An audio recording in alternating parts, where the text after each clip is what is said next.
On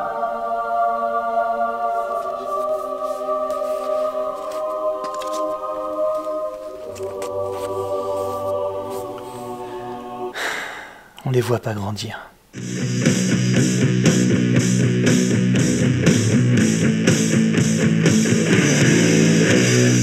Salut à tous, bon, faut que je vous fasse une confession. Je collectionne pas seulement les vinyles, mais aussi la presse métal. Pour moi, c'est un vrai marqueur du genre qui en dit long sur le rapport entre la France et le métal. En lisant Affaires Magazine à rebours, par exemple, il y aurait beaucoup de choses à dire. Et il n'est pas impossible que je le fasse un jour dans une vidéo. Et depuis 20 ans en France, nous avons la chance d'avoir Rock Hard, un magazine qui rencontre chaque mois des sorties métal, et qui depuis quelques temps déjà a opéré une mue passionnante. Une nouvelle maquette, mais aussi et surtout des dossiers traitant d'albums cultes ou oubliés, quand c'est pas carrément des enquêtes ayant attrait à la sociologie du métal. Et cette vidéo est réalisée en partenariat avec Rock Hard, car elle fait écho au numéro 229, et l'enquête réalisée par Guillaume Fleury sur Qu'est-ce qu'être disquaire métal en 2022. Le dossier se concentre sur 3 disquaires en province, Hit Import à Nice, Frozen Records à Nantes et Sabertooth à Marseille. 3 parcours, 3 façons d'appréhender le métier, la concurrence du net, de Discogs et les nouvelles habitudes des consommateurs. En complément de ce dossier, Guillaume Fleury et moi-même sommes allés à la rencontre de 2 disquaires parisiens. On commence avec Nico, gérant de Musique Fir Satan et dealer de métal sur Paris depuis plus de 10 ans. On lui a donc parlé de son métier dans une interview qui va plutôt à contre-courant des discours que l'on entend d'habitude sur le marché du disque. À commencer par sa clientèle qui n'est pas si parisienne que ça. J'ai peu de clientèle locale parce que en fait, je vends des styles de musique assez pointus, niche, grosso modo du rock et du métal spé et branché, on va dire. Donc du coup, oui, c'est la clientèle locale doit représenter, je sais pas, un tiers de ma clientèle. Enfin, ça arrive des journées où j'ai aucun client parisien. Ma clientèle, c'est plutôt des gens qui viennent de loin, que ce soit de loin de banlieue parisienne, d'Île-de-France ou de France, d'Europe, voire même des États-Unis ou d'Australie ou des clients asiatiques des fois. Donc c'est pour ça que je bénéficie du fait que Paris soit une ville de passage, où il y a beaucoup d'événements, que ce soit des concerts, beaucoup de touristes qui passent, et donc en fait les gens quand ils sont à Paris, comme ils connaissent en amont mon magasin en ligne, ils connaissent mon identité, voilà, ils se disent tiens on est à Paris, on va passer chez Musique Fir Satan. Donc tu parlais de l'importance des magasins en ligne, est-ce que Discogs ça a eu son importance également? La plateforme Discogs me servait plutôt de vitrine pour faire connaître le magasin, pour créer du passage physique dans le magasin ou pour créer aussi rabattre des gens sur mon site de vente en ligne. Les prix affichés sur Discogs, certains intervenants quand j'ai fait le dossier me disaient que ça pouvait avoir un impact sur la manière dont ils devaient eux-mêmes fixer leur propre prix pour pouvoir vendre. Oui, mais ça c'est plutôt dans le cas où pour le marché de l'occasion. Bon, après c'est un autre monde. C'est-à-dire qu'en fait le métier disquaire il est en deux. Il y a ceux qui font les occasions, ceux qui font du neuf. Moi je suis spécialisé sur le neuf. Ouais. Il y en a qui font les deux, mais après je peux pas. Enfin c'est 2 métiers différents en fait. Est-ce que tu peux nous dire combien tu as de références et comment tu essaies de gérer tes stocks? Alors je pense que j'ai à peu près je sais pas, 3 à 4 000 références. Ouais, d'accord. Voilà, sachant que j'essaye de travailler les références le plus longtemps possible. C'est-à-dire quand je rentre une nouveauté, j'essaye vraiment de la travailler sur le long terme, de toujours l'avoir disponible maximum tant que le label la réédite ou la represse, pour avoir une image un peu, on va dire, lisible et claire du magasin, où les gens, quand ils viennent dans le magasin, ils savent quel type de label ils vont trouver, quel style de musique, et avec une gamme de prix cohérente aussi. Faire en sorte que les formats aient toujours plus ou moins le même prix selon les labels et tout, parce que des fois les labels ou les distributeurs ne respectent pas forcément les gammes de prix. Limite je repasse derrière pour que ça soit plus cohérent en fait. Ouais. Ça s'appelle lisser les prix en fait, pour vraiment que les gens quand ils viennent dans le magasin ils savent quel type de disque ils vont trouver et dans à peu près à quel prix. J'essaye juste de faire on va dire, la marge la plus petite, tout en essayant moi de m'y retrouver, on va dire, mais de pas forcément gonfler les prix quand c'est des disques colorés, quand c'est des doubles vinyles, voilà, d'essayer d'avoir vraiment une gamme de prix cohérente et pas trop où les prix montent pas trop, on va dire. J'ai plutôt intérêt à travailler des disques qu'on ne trouve pas en grande surface et sur les grosses plateformes de vente. C'est-à-dire que j'ai plutôt intérêt à faire des disques qui ne sont pas distribués en France. Ça permet d'avoir des disques un peu plus durs à trouver, ça oblige les gens à venir dans le magasin ou à commander sur mon site internet, parce que l'offre maintenant sur le marché du vinyle elle est quand même assez grande. Il y a beaucoup de points de vente, que ce soit des points de vente physiques ou en ligne, et donc pour tirer son épingle du jeu, il faut plutôt avoir des disques, on va dire un peu des disques en import, des choses qui ne sont pas distribuées ou trouvables sur des gros sites ou dans des grandes surfaces. Ouais. Et tu sens qu'une bonne partie de ta clientèle, j'imagine, sont des gens qui recherchent des éditions un peu limitées ou des premiers pressages récents, bien sûr. Dans l'absolu, oui, mais comme moi je fais pas trop ça, c'est-à-dire que ça m'arrive d'avoir des pressages colorés, des labels comme... maintenant la politique des labels c'est faire des pressages limités pour vendre un maximum en direct sur leur site, mais il y a quand même des couleurs qui se retrouvent en distribution, c'est-à-dire voilà. Mais si tu veux, oui, les gens aujourd'hui, enfin moi ma clientèle c'est plutôt des gens qui sont pas forcément regardants sur si c'est une édition limitée ou pas, parce que sinon ils viennent pas dans le magasin, quoi. Ils commandent en ligne avant pour être sûr d'avoir le pressage limité avant, même si moi des fois ça m'arrive d'avoir des couleurs après, mais moi c'est une clientèle un peu moins on va dire geek, qui vient en magasin, quoi, qui est plus décontracté avec ça. Donc oui, dans l'absolu, si j'avais des éditions limitées, les gens ils viendraient tous les acheter, mais j'en ai pas parce que c'est pas forcément disponible en distribution normale, quoi. Quelles sont tes valeurs sûres, les disques dont tu sais que c'est des disques qui vont se vendre facilement et assez vite? Quand il y a une nouveauté qui sort, on n'est jamais vraiment sûr, même si j'ai bien vendu les disques d'avant, parce que il peut y avoir un changement de direction artistique sur un nouveau disque, ou alors par exemple un groupe peut avoir changé de label et le label est beaucoup mieux distribué, le groupe beaucoup plus connu, donc il va se retrouver dans les grandes surfaces, donc moi je vais en vendre moins, c'est pas pour ça que le disque va se vendre moins. Mais sinon, moi après les styles de niche que je vends, c'est le post-metal, le sludge, le doom, et voilà, le death bizarroïde et le black metal un peu spé, quoi. Donc après les groupes que je vends bien, c'est oui, Neurosis, Electric Wizard, voilà des trucs Home, je vends beaucoup, Ulver, voilà, et après, après il y a une multitude de groupes, hein, mais aussi des groupes français pointus comme Despel Omega, Blood Nord, voilà, des choses qu'on trouve pas ailleurs dans d'autres magasins et qui correspondent à l'identité du magasin. Ça me fait penser au fait qu'à un moment tu avais lancé ta propre activité de label. C'était lié au magasin dès le départ. Ouais, c'était le même. C'est des activités connexes en fait, qui sont assez courantes pour un magasin ou une distro, on va dire, en ligne, de faire un label à côté. Donc ouais. Mais là, j'ai plus ou moins arrêté les activités de label. Ça marche moins, c'est compliqué. Il y a beaucoup de groupes maintenant, il y a beaucoup de sorties de disques. Faire enregistrer un album, c'est devenu assez simple et banal. Et donc en fait, il y a beaucoup de concurrence, quoi, même à petite échelle. Voilà, donc c'est compliqué de vendre beaucoup d'exemplaires d'un disque, quoi. Après, bon, aussi passé un certain âge, là j'ai 45 ans, je ne me voyais pas à 50 ans sortir des disques de groupes dont la moyenne d'âge est de 25 ans, quoi. Je pense qu'à un moment donné, il y a eu un gap générationnel. Ouais, je comprends, ouais. Moi, tous les disques que j'ai sortis sur mon label, c'est des gens de ma génération, en fait. Donc le courant passait naturellement, on va dire. Au bout d'un moment, bon, c'est un peu... On peut se trouver un peu en décalage, on va dire, avec ce qu'attendent les nouveaux groupes et les gens plus jeunes, quoi. Tu sens que par moment il y a des vagues, il y a un engouement pour un style, et puis tu te dis tu mises un peu dessus, puis après ça retombe, on passe sur autre chose. Alors en fait, ce qui se passe, c'est que il y a des vagues, des styles qui se créent entre guillemets, parce que c'est très compliqué aujourd'hui de créer un style, à part mélanger 2-3 styles ou micro-styles qui n'ont jamais été mélangés. Mais alors par contre ça retombe pas, hein. Souvent les gens pensent que ça retombe. Genre il y a des gens qui disent ah mais ça se vend encore le post-metal instrumental. Je suis bah oui, il y a des gens qui achètent ça. Moi je vends des disques de mono toutes les semaines.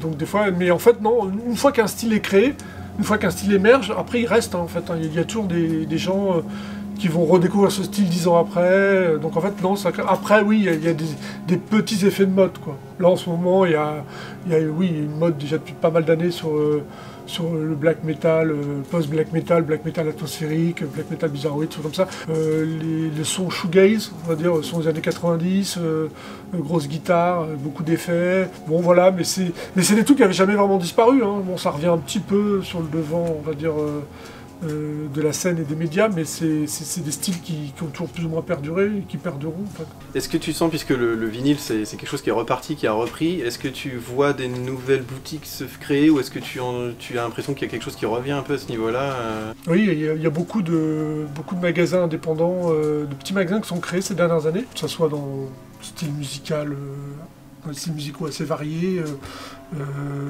Aussi, il y a beaucoup de concept stores dans des villes moyennes et dans des petites villes. Oui, il y a beaucoup de petits magasins qui sont créés, et aussi en parallèle, ce qui est plutôt embêtant pour moi et pour les magasins, les disquaires indépendants en général, c'est le retour vinyle dans les grandes surfaces commerciales et la vente aussi de disques sur beaucoup de sites internet, beaucoup de marketplaces, des grosses, des plus petites. C'est-à-dire qu'en fait maintenant le marché du disque avant était un petit marché avec peu d'offres, et maintenant le marché est un petit peu grossi, mais l'offre est grossie de manière exponentielle en fait. Ouais. Donc c'est un peu dur de tirer son épingle du jeu. C'est-à-dire que moi je le ressens. Donc, souvent les gens me disent « Ah, c'est la mode du vinyle, ça doit bien marcher, bien. » Mais en fait moi je le ressens pas trop, je vends pas. Je vends des disques plus rapidement, mais j'en vends pas plus. Et là, avec tous les problèmes de fabrication et de délai pour le vinyle qui font que plusieurs labels ont aussi augmenté les prix, parce que pour s'y retrouver, ça a eu un impact chez toi Là pour l'instant c'est surtout les majors, les grosses maisons de disques ont beaucoup augmenté les prix. Moi du coup il y a des disques que je fais plus, genre le back catalogue Nirvana, Metallica, je fais plus. Parce que c'est des disques, il faudrait que je vende à 30 € au magasin. Bon, ça m'intéresse pas trop de vendre à ce prix-là. Je préfère travailler d'autres petits labels que je faisais pas avant, c'est plus dans mon intérêt. Ce qui est embêtant, c'est des fois il y a un phénomène de disque, quand le disque marche bien, en fait quand il sort, il est tout de suite épuisé en fait. Ah oui, t'as même pas le temps de... Voilà, ça arrivait récemment par exemple pour l'album de Turnstile, le dernier album, qui s'est retrouvé épuisé une semaine après la sortie. Et à ce moment-là, le label relance un pressage, mais ça va mettre 6 mois. Donc en fait, on voit la différence entre le premier et le deuxième pressage. Avant, on ne le voyait pas, parce qu'on arrivait à relancer un deuxième pressage tout de suite. Et là, en fait, il peut se passer plusieurs mois pendant lesquels des disques neufs deviennent épuisés, très recherchés. Nico nous a mis sur une piste. Être vendeur de disques neufs ou d'occasion, ce n'est pas le même métier. Et s'il y a un disquaire sur Paris qui ne fait pas le même métier que les autres, c'est bien Farid, de Musique, spécialiste en import notamment japonais et en disques audiophiles. Plus qu'un magasin, sa boutique est un véritable musée. Le sens de ce magasin, c'est la rareté, c'est les pièces de collection, l'histoire. C'est plutôt les meilleurs disques, des meilleurs artistes, dans les meilleurs pressages possibles. Ouais, pour le son, là on parle d'audiophile. Le son, mais aussi l'état de la pièce, etc. C'est ça qui fait la différence aujourd'hui. En plus, d'une manière générale, c'est pas vrai que pour le hard et le métal, tout le monde a tendance à rechercher à peu près les mêmes disques et les mêmes artistes. Donc ça devient très compliqué de retrouver ces disques-là en bon pressage, originaux ou pas, mais au moins analogiques et en bon état. Ouais. On prend par exemple, ce que il me fait de l'œil depuis tout à l'heure, mais le Led Zepp là-haut, c'est First Price? C'est le First Price, c'est le premier pressage anglais. Pressage anglais. Ouais, c'est parti des 1000 copies qui ont été vendues très vite fait à l'époque. Et très vite retirées du commerce, absolument.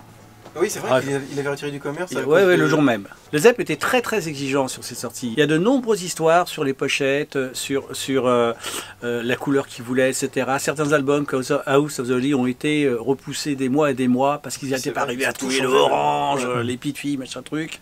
Ils ont toujours été très exigeants à ce niveau-là. On a le droit de parler d'ordre de prix pour celui-là ou pas? Quand j'ai ouvert il y a 15 ans, c'est un disque qu'on pouvait vendre tout en gagnant notre vie, 700, 800 € à peu près. Ça n'a plus rien à voir aujourd'hui. C'est fini. Ça c'est oublié, c'est un fantasme. Maintenant, c'est des milliers d'euros. Après, l'état, c'est aussi très compliqué parce que de la première édition, il y a 6 versions possibles. Le nom du producteur qui apparaît ou pas, etc., etc. Mais le vrai premier, oui. Si on va voir sur Internet, il y a des records absolument effrayants. Ouais. C'est vraiment devenu, là, on est sur le marché de l'art, là. Bah, voilà. Alors, un petit peu moins, oui, en plus, il y a l'histoire de la couleur du logo aussi oui, également. C'est le logo, on voit tout de suite. Mais c'est moins vrai que pour un album qui n'a rien à voir avec le art, du coup, pour le Velvet Underground, où là, vraiment, pochette parfaite de Warhol, etc., etc., etc. Là, pour le coup, on touche des gens qui n'en ont rien à faire du disque et qui veulent la pochette. Oui, c'est ça, ouais. Ça existe aussi dans le métal, hein, de toute façon, oui, j'imagine. Et alors, la question, forcément, comment tu fais pour trouver des pièces comme ça? Je bouge. Faut se bouger le cul. T'as une poignée de magasins sur Paris, un petit peu partout dans le monde, qui arrivent à acheter sur Internet et à revendre en magasin. Mais ça fait des prix encore plus déments. Le bon truc, mais qui est pas facile à faire, que peu de gens font. En général, on peut pas le faire au début parce qu'on n'a pas les moyens de le faire. C'est bouger, c'est-à-dire vraiment aller faire les conventions partout dans le monde. Donc Utrecht. Mais aller aux États-Unis, faire les conventions, les foires qu'il y a un petit peu partout. Le truc avant Internet, le problème c'est qu'avec Internet, tout le monde est devenu vendeur. Donc maintenant, quelqu'un a une collection à vendre, il va la vendre sur Internet. Avant, on venait nous voir. Et là, on récupérait des choses plus ou moins intéressantes. Maintenant, c'est fini. Tout le monde vend son truc sur Internet. Donc aujourd'hui, il n'y a plus qu'une solution. Où on espère comme ça peut arriver, une vieille dame qui perd son mari, on récupère la collection du mari, etc. C'est rarissime. C'est rarissime, surtout en France. Il n'y a pas de vraie belle collection comme ça. Sinon, il faut bouger. Et par exemple, là, justement, puisqu'on parle du Led Zepp, c'est le genre de pièce que tu as trouvé à l'étranger Oui, et que de toute façon, tu vas payer très cher. Ouais, à la base, déjà, les personnes qui te le vendent savent ce qu'ils te vendent. Bien sûr, parce que maintenant, bah oui, Internet. Il y a Internet. Et maintenant, à moins de ne pas savoir lire... On a précisé le niveau de collection des gens, parce qu'ils arrivent à se rendre compte qu'en fait, comme tu disais tout à l'heure, il y a 6 pressages pour ce premier pressage qui sont... Et on arrive à savoir précisément lequel c'est, et du coup ça fait monter et descendre les prix. Les choses ont pris une cote, une valeur qui nous paraissait totalement impossible il y a 10 ans. Totalement. Mais parce que tu sens peut-être que les gens qui achètent, ce sont des gens plus âgés, plus fortunés qu'à l'époque, qui sont nostalgiques, qui essaient de retrouver un truc... Il y a ça aussi, pour la partie de clientèle qui cherche les plus gros collectors, c'est souvent ça. Des gens qui n'ont pas pu, en temps réel, le faire, en raison financière, boulot, etc. Et qu'aujourd'hui, ils ont et du temps et de l'argent pour aller vers ces choses-là. Ouais, c'est ça. Voilà. Mais il y a aussi, et là on vient plus sur des sites genre Discogs, des jeunes acharnés, vraiment acharnés, hein, pas fortunés, qui veulent ces disques, qui en connaissent l'existence, encore une fois, c'est ça. Merci Internet, et qui se mettent à courir après ces trucs-là, coûte que coûte. Si on te demande pour Led Zepp 1 ou Led Zepp 2 par exemple, tu sais précisément conseiller lequel pressage est le meilleur au niveau audiophile, au niveau... Ah ouais, oui, parce qu'ici on est des gros barrés de son. Pour moi, contrairement à beaucoup de mes collègues, le son, le résultat final que nous allons entendre, est capital. Il y a un moment, c'est ce que je dis souvent, il faut arrêter de se raconter des bêtises. Les gens qui ont fait ces disques-là, ils ont passé des semaines, des jours, des nuits, des mois, dans le cas de Metallica, 9 mois par exemple, en studio, pour qu'on entende une caisse claire comme ça, un tom comme ci, la guitare comme ça. C'est pas pour que ça se termine sur Internet, en compressé, en MP3, etc. C'est pas vrai, ça c'est des histoires. Ils ont fait en sorte qu'on entende un maximum de choses. Évidemment, ça reste un fantasme pour la grande majorité des gens, parce qu'il faut avoir les moyens aussi de se faire un bon système, ça coûte cher. C'est pas seulement une question d'argent, c'est aussi une approche qui est compliquée. Peu d'auditoriums sont capables de conseiller sur un système complet à prix raisonnable, etc. Donc il y a peu d'élus. Les gens qui rentrent chez eux avec un disque aussi bien pressé soit-il et qui arrivent à entendre vraiment tout ce que les musiciens ont voulu y mettre, c'est très faible. Hein. Le pourcentage est très très faible. Quand on y arrive, c'est un vrai bonheur. Le type qui a un gros système et qui se fournit le Black Album de Metallica, bon, c'est un peu le Nirvana, ouais. Parce que production totalement analogique, un pressage de fou furieux principalement américain, qui est très dur à trouver, qui coûte très cher. Ouais. Et là, le type qui rentre avec ça chez lui, il sait qu'il écoute à vinyle, quoi, vraiment. Ouais, c'est ça. Voilà. Ouais. Et là, le type, il est mordu à vie. Et justement, quand on voit ce genre de pièces ici, on se dit, finalement, les personnes appelées à chercher sur deux choses et à les apprécier à juste valeur, comme tu dis, c'est pas beaucoup de monde. Oui, c'est vrai, mais en même temps, c'est bien comme ça. Parce que comme je te disais tout à l'heure, tout le monde se met à peu près à rechercher les mêmes disques, à peu près des mêmes artistes, quel que soit le genre musical. Donc la vérité, c'est qu'il n'y en a plus pour tout le monde. Donc de toute façon, si demain tout le monde se met à s'intéresser à ça, les Zeppelin, il n'y en a quasiment pas. Il y a un billet dans le monde... Il y a un moment, c'est bien que tout le monde ne le recherche pas. Comment les gens qui cherchent ça te trouvent? Comment toi tu te fais connaître d'eux? Internet, c'est très dur. Mais surtout bouche à oreille. Ouais, énormément bouche à oreille. Parce que c'est pas des mecs qui vont débarquer par hasard ici. Non. Souvent les gens qui rentrent ici par hasard en ressortent assez vite. Bah oui, déjà ils voient qu'il n'y a pas de prix sur les pochettes. Si je mets les prix sur ces murs-là, par exemple, je me fais insulter en permanence. C'est plus possible. C'est pas... C'est pas il y a des gens qui peuvent rentrer dans votre magasin et vous dire mais moi monsieur, pour moi le vinyle c'est un produit pas cher. Ah oui. Oui, il y a juste un problème, c'est en train de devenir un produit de luxe. Vraiment, c'est plus pour tout le monde. Alors j'en ai pas assez pour tout le monde et ça tombe bien, il y en a plus pour tout le monde. Moi je dis souvent aux gens, plutôt que d'acheter des rééditions actuelles qui payent quand même 20, 30, 40 balles, hein, voire plus, acheter des CD. C'est un discours que peu de gens veulent entendre, ils n'acceptent pas parce que l'objet, l'achat, voilà, l'objet, c'est un truc. Le CD aujourd'hui marche très très bien si on se l'appelle. En tout cas, beaucoup mieux qu'une réédition vinyle. Donc faire entendre ce discours-là aujourd'hui, c'est... Oui. J'ai passé pour un martien. Hein, oui, parce qu'il y a peut-être une idée, c'est peut-être un peu violent pour les gens de se voir refuser un monde... C'est ça. Le marché du disque, mais c'est pas le seul dans ce cas-là, il tient sur deux choses. Le disque pas cher d'époque et de collector. Ouais. Ça, vous le savez bien. C'est les rééditions, ça, actuelles, vendues partout, à peu près à n'importe quel prix. C'est une clientèle qui va ou basculer très vite, ou laisser tomber très vite. Ouais. Elle va pas durer. C'est le truc du moment, c'est l'effet mode. Mais toi, du coup, tu l'as vécu cette bascule où tu dis on vendait des Led Zepp à 700 et maintenant ils valent plusieurs milliers, dizaines Et de moi, quand milliers. j'ai ouvert le premier magasin il y a 15 ans, on vendait quasiment pas de vinyle, je vendais du CD. Vous m'auriez posé la question il y a encore 7-8 ans, j'aurais dit ça va se passer, c'est une mode, Mais non, on se rend compte que tout va bien, ça va rester un truc d'initié, etc. C'est mort. c'est un First Press de Back in Black là-bas avec le gaufrage, non? C'est pas le First Press, c'est le remaster de Robert Ludwig. Le fameux Robert Ah Ludwig. bah voilà, on voulait en parler justement de Robert On voulait en parler à propos de Led Zepp. RL. Parce Ah, qu'il tu- avait fait le 2 de Led Zepp. Ouais, tu m'avais fait découvrir, moi je connaissais pas. Et il a également fait le House of the Holy de Led Zepp. Et comme il a fait des Hendrix, de Band, c'était un type qu'on l'appelait vraiment pour faire des trucs. Pour Led Zepp, il n'y a pas de différence de référence. En fait, on est obligé de l'ouvrir, de regarder le disque. Et sur la matrice, vous avez à la main un petit RL. Ouais. Donc il faut vraiment le savoir. Hein. C'est vraiment... Donc il y a plein de gens l'ont sans savoir ce qu'ils ont. Maintenant, ça y est, avec Internet, tout ça va très très vite. Les gens le savent très très vite. Il faut vraiment pas pouvoir le savoir maintenant. Hein. Il faut regarder les matrices quand même, tout le monde ne le fait pas. Tout le monde n'a pas le réflexe de la matrice. Mais maintenant, sur les fiches Internet, ça y est, c'est Oui, précisé. marqué, c'est précisé. Voilà, remix, etc., etc. Et donc du coup, c'est pour toi, les Robert Ludwig, ça fait partie en tant qu'audiophile des Pas meilleures tous, qualités. pas tous. Autant qu'il a transformé le Led Zepp 2, qui était quand même un peu une grosse bombe, en truc vraiment monstrueux. Hein. C'est quasiment une entreprise de démolition, hein, ce qu'il a fait. Hein. Il y a la fameuse histoire du patron d'Atlantique qui dit qu'il va sur le phono de sa fille, dans la chambre de sa fille pour l'écouter, et qu'il a dit non, c'est pas possible, c'est trop puissant. L'histoire est très connue. Et donc ils ont fait une petite série qu'ils ont intégrée dans le tas avec la même référence. Et c'est vrai que les gens qui posent ça sur leur phono, ils s'en rappellent en général. Ouais. Ouais. Ah oui, c'est un disque qui est encore plus... C'est déjà un disque lourd, c'est un disque puissant. Mais là, ouais, c'est encore niveau. Mais là, c'est monstrueux. Du coup, c'est celui que tu as là-bas ou... Non, ça c'est le premier pressage anglais. D'accord. Dans le premier RL, je l'ai assez rarement. Hein. Il part assez vite, mais on le trouve très difficilement. D'accord. À cause d'Internet, là, pour le coup. À cause d'Internet. Mais oui, parce qu'avant, les gens ne savaient pas, donc il C'était, suffisait de l'acheter, de le faire écouter, les gens étaient contents. Pour en venir à ce qu'on disait, dans ces années-là, je dirais Jukebox. T'as entendu parler du Jukebox? Jukebox, c'était le magasin de métal Ah de oui, France. d'accord. Ouais. Donc, les Metallica, on les a tous vendus en live. Et ça, c'était des trucs qu'on a vendus par Palette. quoi. Ouais. C'était colossal. Mais c'était très écoutable. C'était pas le niveau de production du Black Album que tu peux voir là-haut. Mais c'est très très écoutable.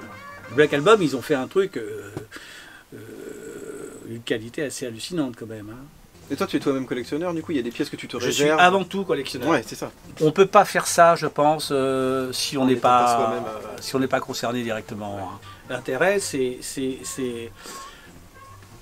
de faire venir des gens vraiment à ma vision du truc, à la vision de n'importe quel passionné en fait. Le disque, d'accord, oui, mais quel pressage et comment tu l'écoutes? Ouais, Tu vois, sur quoi tu l'écoutes? Voir s'il entend vraiment ce qu'il achète. Et ça, c'est vraiment agréable. Ça a 15 ans, ça fait quand même un paquet d'années à qui on a vendu des choses, du matériel, des gens qui continuent à venir et qui sont devenus au moins aussi pointus que moi, hein, au moins aussi exigeants, parfois même plus encore. Hein, donc ça, c'est le côté génial du truc, bien sûr. Merci encore à Nico et Farid pour leur disponibilité. Si vous voulez en savoir plus sur ce qu'est être disquaire en 2022, je vous conseille vivement le dossier de Guillaume Fleury dans Rock Hard. J'y ai appris plein de trucs, notamment une anecdote fascinante sur Metallica. Et plus généralement, je vous conseille de lire Rock Hard, que ce soit pour entendre parler des nouveautés, mais pas seulement. Exemple type, le dossier qu'ils ont consacré à Trouble entre ce mois-ci et le mois prochain est le plus gros article jamais écrit en langue française sur le groupe. Oui, presque 40 ans après la sortie de leur premier album. Bref, moi ma pile elle va continuer à grandir, sans compter qu'ils ont une offre numérique maintenant hyper intéressante. Vous retrouverez sur leur site, dont je mets le lien en description, la possibilité de s'abonner, abonnement numérique, d'acheter ou de regarder d'anciens numéros du magazine. Il est même possible d'y commander les anciens numéros, que ce soit en papier ou en numérique. Vous trouverez du merchandising ainsi que de superbes clichés de leur photographe Nidal Marzouk, commandable également via ce site. Bref, tout est en description. Et puis vous savez quoi? Ça me plaît bien de parler de disquaire, alors on va se retrouver la semaine prochaine avec une seconde vidéo sur le même thème. A plus!